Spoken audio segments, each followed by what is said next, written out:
अस्सलाम वालेकुम students, welcome to Shifa's academy. आज हम जो है ना क्लास 9 बायोलॉजी के चैप्टर नंबर 1 का कैरियर इन बायोलॉजी के लेक्चर करेंगे। ठीक है, स्टार्ट करते हैं। Career in biology.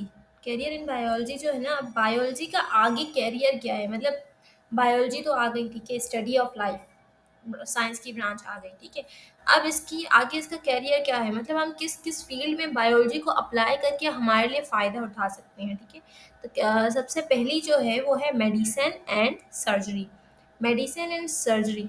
मेडिसिन तो आप लोगों को पता होगा, दवाइयाँ। सर्जरी भी आप लोग बहुत ही फेमिलियर होंगे इस वर्ड से कि सर्जरी का मतलब होता है को डायसेक्ट करके, ओपन करके उसमें कोई ना कोई चीज़ को रिपेयर करना या रिप्लेस करना। ठीक है, अब इसकी डेफिनेशन पढ़ते हैं। मेडिसिन।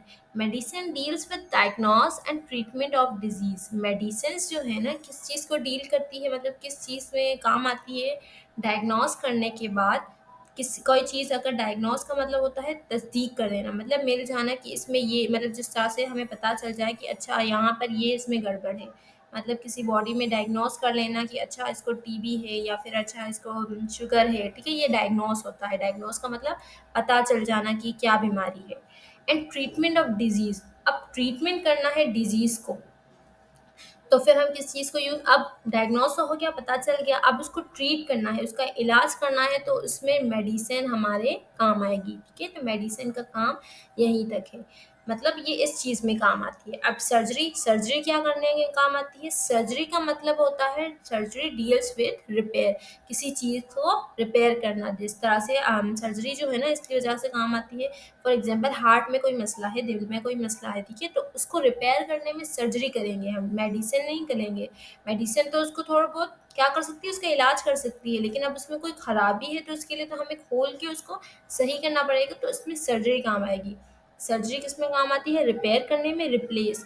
किसी को फॉर एग्जांपल किसी की एक किडनी खराब है तो हम उसको हटा देंगे और उसको रिप्लेस कर देंगे दूसरी से, ठीक है, उसकी सही वाली किडनी से। तो ये रिप्लेसमेंट का मतलब एक जगह पे कोई और चीज़ लगाना, हटा के दूसरी दूसरी चीज़ लगाना। या फिर रिमूवल द अफेक्टेड ऑर्गन, या किसी भी खराब ऑर्गन का रिमूव, हटा देना, ख़त्म कर देना, वहाँ से निकाल देना। ठीक है, एक सेकेंड।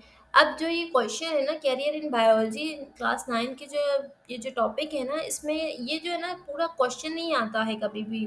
पास्ट पेपर में मैंने कभी भी पूरा क्वेश्चन नहीं देखा एज इट इज़ लॉन्ग में। ये जो है ना एमसीक्यूज में आ सकता है, ठीक है, आपके, और आपके एमसीक्यूज के साथ साथ कुछ डेफिनेशंस इंपॉर्टेंट में वो आपको साथ साथ बताती जाऊँगी, जो अनइम्पॉर्टेंट में वो भी बता दूँगी। ठीक है, तो मेडिसिन एंड सर्जरी जो है ये एमसीक्यूज के लिए इम्पोर्टेंट है, और एमसीक्यूज के लिए इम्पोर्टेंट है, तो आप इसको ये एज इट इज़ डेफिनेशन याद कर लें। ठीक है, नेक्स्ट जो है वो है एग्रीकल्चर। एग्रीकल्चर जो है ना, एग्रीकल्चर का मतलब आप लोगों ने सुना होगा जरखेज़ी या ज़राअत। ठीक है, तो एग्री बायो भी एग्रीकल्चर में बहुत काम आती है। ये this deals with production of variety of crops. Biology क्या करती है? एग्रीकल्चर में प्रोडक्ट वैरायटी ऑफ क्रॉप। देखिए दुनिया बहुत ज़्यादा बढ़ रही है, ठीक है, आबादी बढ़ रही है, ठीक है, दुनिया क्या है, एक्सपेंड हो रही है, तो हमें खाने के लिए ये फ्रूट्स, वेजिटेबल, या जो भी हाँ, ग़िज़ा है हमारी, उसको हमें बढ़ाना पड़ेगा। ठीक है, हमें हमें चाहिए कि वो जो भी ज़राअत है वो ज़्यादा से ज़्यादा पैदावार हो उसकी। ठीक है, तो इस वजह से बायोलॉजी क्या करती है, उसमें काम आती है कि वो मिट्टी को ऐसे केमिकल्स उसमें डालती है जिसमें मिट्टी में क्या हो जाए, ज़रख़ेज़ी बढ़ जाए, और वो ज़्यादा से ज़्यादा जो है वो खेत जो है वो प्रोड्यूस हो। ठीक है, हमें ज़्यादा से ज़्यादा किसी भी चीज़ की प्रोडक्शन हासिल हो, वेजिटेबल्स की या फिर फ्रूट्स की या फिर दालें, गंदम, क्रॉप्स की। ठीक है, और डेयरी प्रोडक्ट्स। डेयरी प्रोडक्ट्स में एग्रीकल्चर किस तरह से काम आती है कि हम काऊ वगैरह, मैंने पिछली वीडियो में बता चुकी हूँ कि काउज़ वगैरह को क्या करते हैं, इंट्रावेस्क्यूलर इंजेक्शंस लगाते हैं, जिस वजह से वो मिल्क की प्रोडक्शन उनकी क्या हो जाती है, ज़्यादा हो जाती है, तो ये ह्यूमन्स के लिए क्या है, फ़ायदेमंद है। ठीक है, तो इस वजह से भी डेयरी प्रोडक्ट्स को बढ़ाने के लिए भी एग्रीकल्चर काम आती है, और ये बायोलॉजी की फील्ड है। ओके, तो नेक्स्ट जो है हमारे पास वो है हॉरिकल्चर। हॉरिकल्चर में क्या होता है, ये भी एग्रीकल्चर की फील्ड में आता है। ठीक है, हम इसमें क्या करते हैं, इसमें बायोलॉजी का इसमें काम क्या है, in which work is carried out for development of new varieties of plant and their production. अब इसमें उसमें क्या कर रहे थे, एग्रीकल्चर में हम ज़रात को बढ़ा रहे थे, ठीक है, प्रोडक्शन को बढ़ा रहे थे, लेकिन हॉर्टिकल्चर में क्या करेंगे, हम मुख्तलिफ किस्म की, फॉर एग्जांपल जिस तरह से हमें दो आम है, एक जो है वो छोटा है, ठीक है, लेकिन मीठा है, दूसरा क्या है, लंबा है लेकिन इतना मीठा नहीं है, तो हम क्या करेंगे, बायोलॉजी क्या करती है, उन दोनों की प्लांट्स जो है ना उनको मिला देती है, ठीक है, तो अब जो न्यू प्लांट जो बनता है वो लंबा भी होता है और मीठा भी, तो इसमें हमारा काम तो निकल गया, ठीक है, ह्यूमंस का काम निकल गया, बायोलॉजी का काम निकल गया। तो ये जो है ना न्यू वैरायटीज ऑफ प्रोडक्ट्स जो है हॉर्टिकल्चर में आते हैं। ये भी इम्पोर्टेंट नहीं है, हॉर्टिकल्चर भी इतनी इम्पोर्टेंट नहीं है, एग्रीकल्चर भी इम्पोर्टेंट नहीं है। फॉरेस्ट्री जो है, forestry is the science and craft of creating, managing, planting, energization, conserving for living organism manoeuvres. Forestry में हम क्या करते हैं, हम ज़्यादा से ज़्यादा प्लांटिंग करते हैं, प्लांट्स को लगाते हैं ताकि जो है ना ह्यूमंस का, लिविंग ऑर्गेनिजम्स का फ़ायदा हो, क्योंकि प्लांट्स क्या करते हैं, ऑक्सीजन की प्रोडक्शन करते हैं, ऑक्सीजन की प्रोडक्ट्स, ऑक्सीजन से ही इंसान ज़िंदा है या जानवर ज़िंदा है, तो जितना ज़्यादा प्लांट्स लगेंगे उतना ऑक्सीजन की प्रोडक्शन ज़्यादा होगी, तो इससे क्या है, इंसान को फ़ायदा होगा, ठीक है, ये भी इतनी इम्पोर्टेंट नहीं है। नेक्स्ट क्या है, फार्मिंग। फार्मिंग फॉरेस्ट्री जो है आप लोग एमसीक्यूज के लिए याद रख सकते हैं, ठीक है।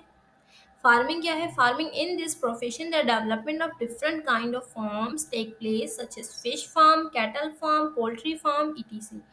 अब फार्मिंग में बायोलॉजी क्या करती है, इसमें हम क्या करते हैं, डिफरेंट तरह के फार्म्स जो होते हैं, चाहे वो चिकन जिसमें पोल्ट्री फार्म्स होते हैं जिसमें अंडे वगैरह, फार्म्स के अंडे वगैरह के फार्म होते हैं, या फिर कुछ जो है वो ऐसे फार्म होते हैं जहाँ पर छोटे छोटे से पॉन्ड्स बना दिए जाते हैं, ठीक है, जहाँ पर मछलियाँ उसमें डाल दी जाती हैं, तो ज़्यादा मछलियाँ बन जाती हैं, ठीक है, जब पैदा हो जाती हैं तो उनको निकाल के उनको बेच देते हैं, ठीक है। या फिर कैटल फार्म मतलब जिसमें काव वगैरह होते हैं जो दूध देते हैं, ठीक है। तो फार्मिंग में अब क्या होगा, इसमें हम डिफरेंट तरह के फार्म्स पर काम करेंगे ताकि ज़्यादा से ज़्यादा जिस तरह से अंडे हों, उन चिकन्स को है ना ऐसे इंजेक्शन हैंड को लगा देंगे ताकि उसके अंडे जो है वो ज़्यादा से ज़्यादा प्रोड्यूस हों, तो ये भी बायोलॉजी इसमें भी काम करती है ताकि ह्यूमंस के लिए क्या हो, ये बेनिफिशियल हो, ठीक है। फार्मिंग भी इतनी इंपॉर्टेंट नहीं है। नेक्स्ट जो है हमारे पास एनिमल हस्बेंड्री, ये इंपॉर्टेंट है, एमसीक्यूज में भी आ चुकी है और पास पेपर में इसकी डेफिनेशन भी आ चुकी है। एनिमल हस्बेंड्री क्या है, this profession is a part of agriculture science, ये भी एग्रीकल्चर साइंस का ही पार्ट है, ठीक है, लेकिन इसमें हम क्या करेंगे, it deal with the care and breeding of animal which are beneficial और फॉर मैन। इसमें हम क्या करेंगे, डिफरेंट जो एनिमल्स होंगे ना उनको क्या करेंगे, जो इंसानों के लिए फ़ायदेमंद, वो वाले जानवर जो इंसानों के लिए फ़ायदेमंद है उनको केयर करेंगे, उनकी ब्रीडिंग करेंगे, ठीक है। जिस तरह से इंसानों के लिए फ़ायदेमंद कौन सी होती है, काउस वगैरह होती हैं क्योंकि वो हमें दूध भी देती हैं, ठीक है। तो इस वजह तो काउस वगैरह पर काम किया जाएगा कि वो उनके कैसे इनकी मिल्क की प्रोडक्शन को ज़्यादा किया जाए, कैसे उनको हेल्दी किया जाए। तो ये जो है ना, जो इंसानों के लिए फ़ायदेमंद जानवर होंगे उनकी केयर जो है एनिमल हस्बेंड्री में होती है, ये इंपॉर्टेंट डेफिनेशन है, ठीक है। नेक्स्ट है फिशराइज। फिशराइज क्या है, ये this profession deal with the increase quantity and quality of fish production. इसमें हम क्या करेंगे, फिशराइज में हम ऐसी बायोलॉजी इस तरह से अप्लाई होगी कि किस तरह से ज़्यादा समंदर से हम मछलियाँ पकड़ सकते हैं और किस तरह से मछलियों की क्वालिटी को इंक्रीज़ कर सकते हैं, क्वालिटी ऑफ प्रोडक्शन इंक्रीज़ कर सकते हैं। फॉर एग्जांपल हमने एक पाउंड जो है हमारे घर के बाहर एक पॉन्ड डाला, ठीक है। अब उसमें हमने फ़िशेज़ डाल दी, कुछ फ़िशेज़ डाल दी, ठीक है। अब उनकी जो फ़िशेज़ जो है ग्रोथ करेंगी, अब उसमें तो तालाब में पूरी मछलियाँ हो जाएँगी, लेकिन अब वो मछलियाँ क्वालिटी की नहीं हैं, तो हम ऐसे केमिकल्स तालाब में डालेंगे जिससे उनकी क्वालिटी इंक्रीज़ हो, मछलियाँ जो हैं वो हेल्दी हों, ग्रोथ वाली हों, ठीक है, उनमें ज़्यादा प्रोटीन हो। तो इस वजह जो है ना ऐसे केमिकल्स बनाना, ठीक है, ऐसी मेडिसिन्स वगैरह की बनाना बायोलॉजी जिसमें फिशेस की क्वालिटी और क्वांटिटी को इंक्रीज़ किया जाए। फिशराइज जो है ये भी इम्पोर्टेंट डेफिनेशन है, एमसीक्यूज में आ चुकी है, ठीक है। नेक्स्ट है बायोटेक्नोलॉजी। बायोटेक्नोलॉजी मैंने ब्रांचेस ऑफ बायोलॉजी में भी आप सबको समझा चुकी हूँ। अब ये जो है रीसेंट ब्रांच है बायोलॉजी की, इसमें क्या करते हैं, इसमें डील्स करते हैं हम मैनिपुलेशन ऑफ जीन। जीन क्या है, जीन वो हिस्सा है सेल के अंदर, वो हिस्सा है जहाँ पर डीएनए मौजूद होता है, ठीक है। ये जो लेडर लाइक जो बनी हुई है ये डीएनए है जिसको कैंची से कट किया जा रहा है, ठीक है। ये कैंची से कट नहीं किया जा रहा, इतना इतना डीएनए जो है हमारे आइज से दिख नहीं रहा होता, लेकिन ये बस एक समझ ले फनी किस्म की समझाने के लिए एक पिक्चर रख दी है मैंने कि जिसमें डीएनए को काटा जा रहा है, ठीक है? डीएनए को है ना काटा जाता है, ठीक है? क्यों काटा जाता है? ताकि उसमें जो अगर किसी पेरेंट्स के अंदर कोई बीमारी मौजूद है तो वो बच्चों तक मुंतकिल ना हो, तो उस पार्ट को डीएनए के उस पार्ट को काट के वहाँ वहाँ पर दूसरा पार्ट इंजेक्ट कर दिया जाता है, ठीक है? लेकिन अब ये कैंची के थ्रू नहीं होता है, ये कुछ केमिकल्स के थ्रू होता है, क्योंकि डीएनए को हम देख नहीं सकते, ठीक है? वो बहुत ही छोटा होता है। अब उसमें कुछ बैक्टीरियाज़ वगैरह समझ लें इंजेक्ट करते हैं जो उसकी कॉपी बना रहे होते हैं, ठीक है? और उस कॉपी को अब क्या करते हैं, उस पार्ट पर हम लगा देते हैं और इस तरह से डीएनए की जो नई सीरीज़ बन जाती है। और अब जो ये नया डीएनए होगा ना, वो बच्चों में बीमारी उससे मुंतकिल नहीं होगी, वालिदैन की जो बीमारियाँ होंगी वो बच्चों में मुंतकिल नहीं होगी। क्योंकि हेरिडिटी जो विरासत से आने वाली बीमारियाँ होती हैं ना, उनका कोई इलाज नहीं होता। उसको हम सस्टेन मतलब उसको हम क्या कर सकते हैं, उसको कम कर सकते हैं, लेकिन उसको ख़त्म नहीं कर सकते, ठीक है? तो ये बहुत ही मुश्किल चीज़ है, सॉरी। तो इस वजह से इस पर काम किया जाता है बायोटेक्नोलॉजी में, ठीक है? डिफरेंट बैक्टीरियाज़ के थ्रू। Thanks for watching. मज़ीद वीडियो के लिए लाइक, सब्सक्राइब और शेयर कर दें ताकि आप तक मज़ीद वीडियोज़ पहुँच सके।